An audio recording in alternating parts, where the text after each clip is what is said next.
দেখো বন্ধুরা, গোলাপ গাছে গোলাপ ধরেছে কতগুলো। তো সব ধরেছে বাইরের দিকে, ভিতর দিকে নয়, এগুলো তো মারা গেছে।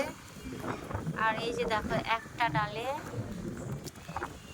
ডালে কত গোলাপ, কিন্তু ওটা বাইরের দিকে হয়েছে। তো তার জন্য আমি গাছটাকে টেনে দেখাতে পারছি না, যদি ভেঙে যায় তার জন্য। তো ওটা এই যে দেখো, হয়তো ভালো বোঝা যাচ্ছে না, আলোটা ভালো আসছে না।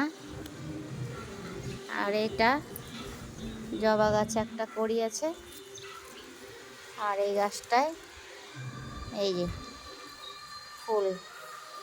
আর এই যে দেখো, রোদের তাপে গাছের ফুলটার কি অবস্থা, মানে এতটা রোদের তাপ ছিল। এই গোলাপটার কিন্তু কালার খুব সুন্দর ছিল, কিন্তু এই যে রোদের তাপে কালারটা কি অবস্থা হয়েছে।